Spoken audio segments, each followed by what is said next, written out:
Friends, this is Pastor Kim. I would love to read you a story today called Sarah Morton's Day, a day in the life of a Pilgrim girl. See her pretty picture there? And it is by Kate Waters and photographs by Russ Kendall. This is a book about a little girl who really is pretending to be in Plymouth, the colony, in 1627. Let me read you her story.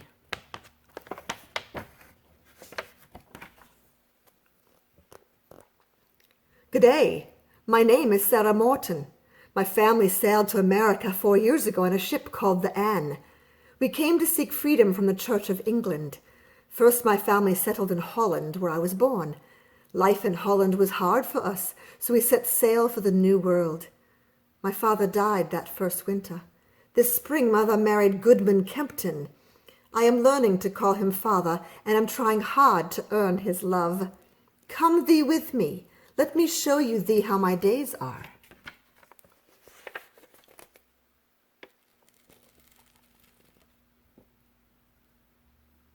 This is my village. It is called Plymouth Plantation.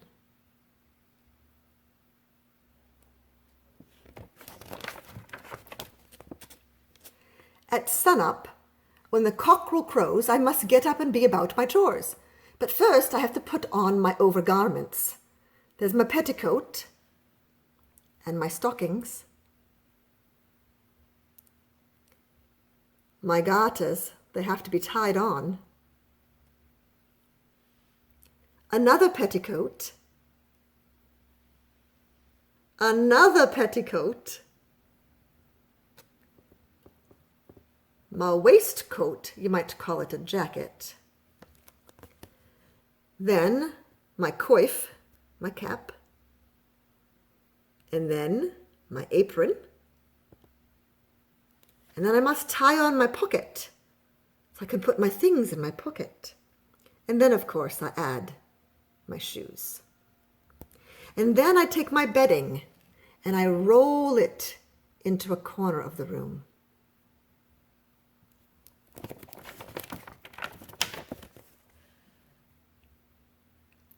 The fire is mine to tend, and I throw brush on the red coals to make them dance. Mother and I make the hasty pudding. I lay the table with clean cloths and bowls and spoons, and I serve Mother and my new father first. I must stand at my place to eat. Perchance my new father, some day, might make a stool for me.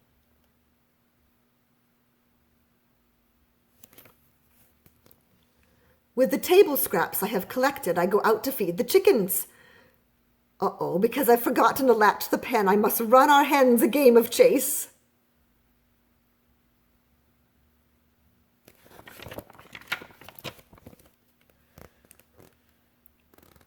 At milking time, I find my best friend Elizabeth Warren at the pen. As we milk, we tell each other secrets. Today I tell her of a dream about my real father. I miss him often, but I do not speak of him to anyone save Elizabeth. I do not wish to seem ungrateful to my new father. Elizabeth likes to remember the time before she came to the New World. She tells me of shops in England full of colored ribbons and fairs with women dancing.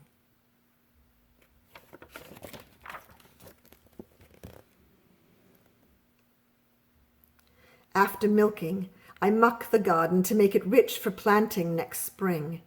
The muck is heavy, and I must often stop to rest. Hurry along, Sarah, Mother calls from the door. Oh, Mary, I'm caught idle again. I am to pound spices this day. Our house will have a pleasing scent. The thump of Mother's churning keeps me company. I wish I could tell Mother about my dream, but she's quiet today. I have often gotten the rod for speaking out of turn.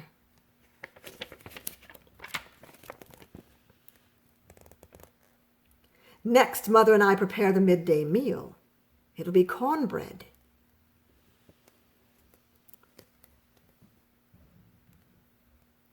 When my new father comes home for dinner, he seems pleased with the rich pottage and warm Indian cornbread that we have made.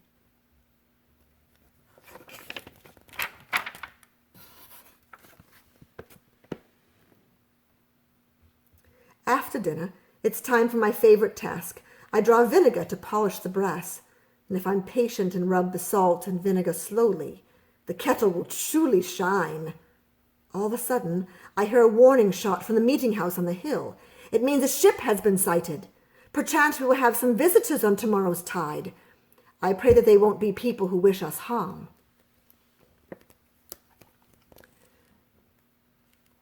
Mother says that I may fetch Elizabeth. We run to the top of the hill to see the ship, but it is a tiny, tiny speck.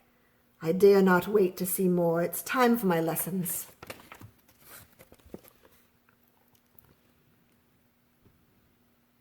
My new father thinks I show a talent for learning. I'm grateful, for in many families, girls are not spared from their chores for lessons. My fingers are clumsy around the chalk, but it gets easier. Someday I may be able to read Mother the letters that she gets from her relations in England. After the lesson, Elizabeth is waiting for me. I show her my new father's gift. He's made me a knickerbox.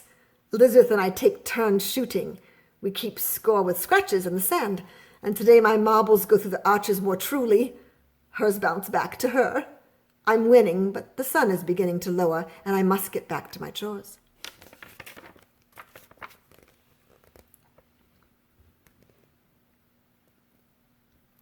I feed the fire to heat the pottage again and milk the goats once more. The big brown goat is troublesome. The more I push, the more she kicks. I'll have a mark to show from her tomorrow. As I return from milking, my new father is coming home. He has news of the ship. It carries visitors to our village. There is much talk about where to lodge them and how to portion out the stores.